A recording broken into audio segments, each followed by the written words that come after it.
my new 2010 GSXR 750. Well, what better place to do the Grumpy Bear October Challenge?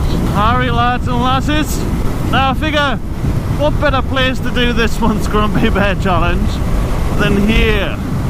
Congratulations to me for winning last month and choosing the topic this month of why do you ride?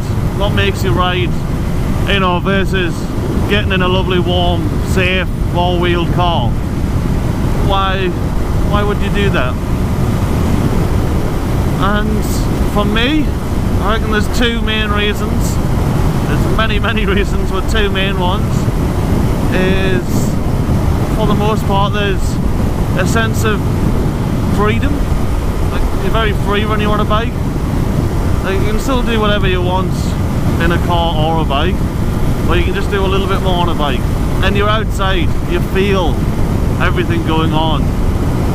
Like currently, I'm sitting wearing a t-shirt, a very warm jumper, and a waterproof jacket. And I'm nice and toasty, cozy, warm. Whereas if I was in a car, I'd be wearing a t-shirt with the heating on, you know, the climate control or whatever.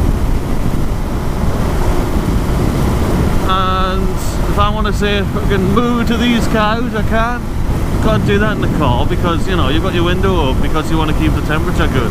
When I was touring around central New South Wales and southeast Australia, like the cops themselves were doing 40 over on the roads, 40 kilometers an hour over the limit.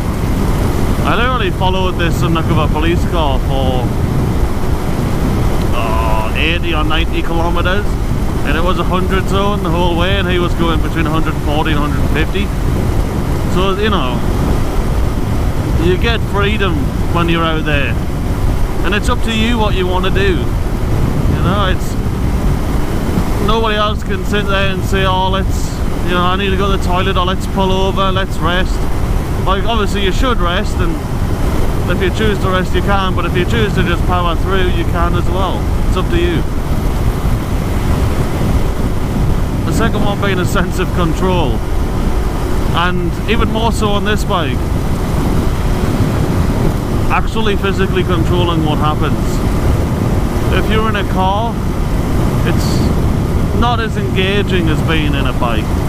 Like when I come to this corner, if I was in a car, I'd just sit into the wheel, whereas now I have to get over at the right side of the road and just lean my body over so I can get around here safely.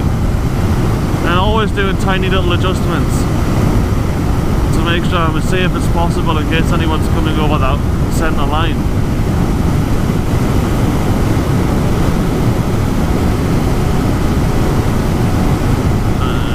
There we go. So yeah, in a car, all I do there is go like this. Oh, hopefully we don't get any rocks on my head. It's not a way I want to go. Really like the freedom of having a bike. Not just the fact that I can drive somewhere or ride somewhere, because I can do that in a car, but being outside while doing that. You know, I'm not inside, there's no climate control, there's no recycling aircon so I don't smell the smells and feel what I feel.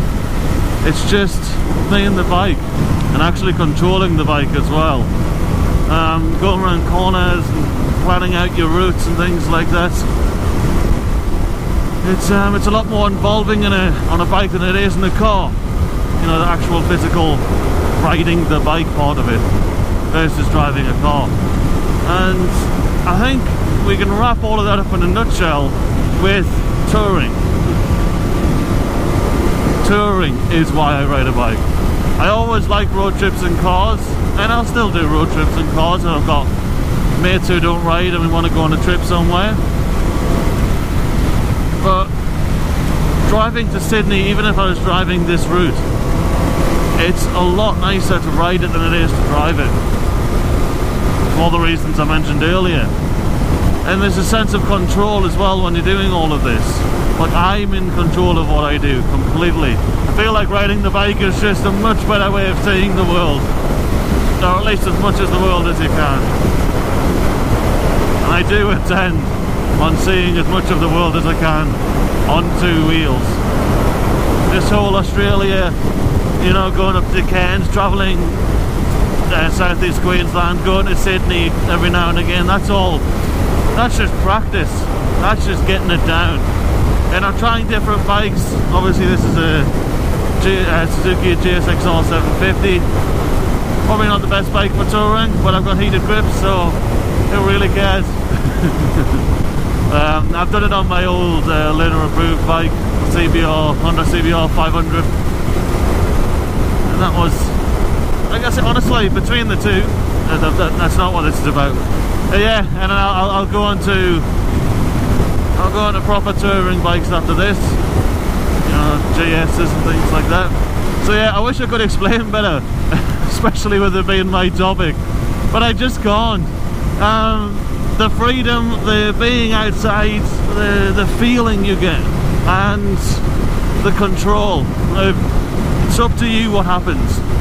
If I want to ride like an idiot, I can, or I can't, or I don't. It's great. So yeah, those are the two main reasons.